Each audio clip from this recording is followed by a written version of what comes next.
अपने मोबाइल में ये टाइप करना और बताना सब लोगों को कि आपने आज कथा में क्या सुना है। जगत में समस्या ही समस्या है। पूछ रहे शौनक जी कि हर जगह समस्या है, इसका उपाय क्या है? चलिए, इसका उपाय क्या है? त्रेता युग आया तो भगवान आ गए नारायण, द्वापर आया तो गोविंद भगवान आ गए, कलयुग आया है। अब असुरी प्रवृत्तियां यहाँ तो, और यहाँ तो कलयुग क्या है? दिक्कत ये है कि त्रेता युग में रावण दिखाई देता है, द्वापर में कंस दुश्मन दिखाई देता है, पर कलयुग में शत्रु दिखाई नहीं देता। इस पर विशेष ध्यान देना। देवताओं को पता था कि शत्रु कौन है? रावण। राम जी आएंगे, वध कर देंगे। ग्वाल वालों को पता है, ब्रज के लोगों को पता है कि शत्रु कौन है? कंस। गोविंद आएंगे, उद्धार कर देंगे। आओ उद्धार करो। क्यों नहीं आए अब तक? कलयुग में बड़ा मामला गंभीर है। अगर भगवान आ भी जाए तो देखेंगे किसे? क्योंकि अभी शत्रु जो है वो अप्रकट है। कलयुग में हर जगह है वो प्रवृत्तियां जो मनुष्य को शत्रु बना देती है, रावण बना देती है, दुष्ट बना देती है, कभी सज्जन बना देती है, कभी अच्छा बना देती है, कभी बुरा।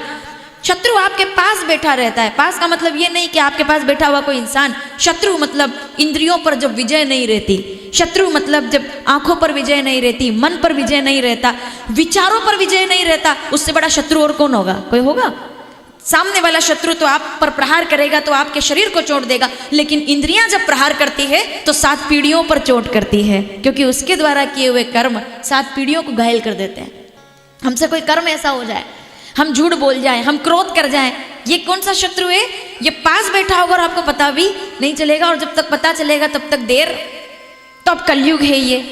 तो पूछ रहे हैं, हे सूत महाप्राज्ञ, प्रज्ञावान है आप बताइए कलयुग में समस्या का समाधान क्या है? तो सूत जी कहते हैं, स्टेटस याद रखिएगा आज का। तो सूत जी कहते हैं कलयुग में समस्या का समाधान तपस्या से किया गया है। तपस्या ही हर समस्या का समाधान है। तपस्या, तप। यहाँ गर्मी है, आप तपोगे, कोई बात नहीं, एक डुबकी लगाओगे पता भी नहीं चलेगा गर्मी किधर गई। इस समस्या का समाधान भागीरथ की तपस्या है। हर समस्या का समाधान तपस्या है। जब कोई तप करता है, आप तप करते, इधर से बात शुरू करें, आप तप करते जो इधर के लोग बैठे तो खेती में से दाना उगा देते हैं, आप तप करते हैं। मई जून में हमारे किसान तप करते हैं तो फसल पैदा कर देते हैं, और उसी फसल को, अन्न को जब घर पहुंचाते हैं तो वो तप करती हैं, तो 3 घंटे तप करके उसका स्वादिष्ट भोजन बना देती हैं। वो अन्न लेकर आते हैं और वो तपती है 40 डिग्री के तापमान में। ये तो 7 दिन यहाँ बैठेंगे तो प्लेट हाथ में आएगी, इधर तो पता नहीं चलेगा कुछ भी।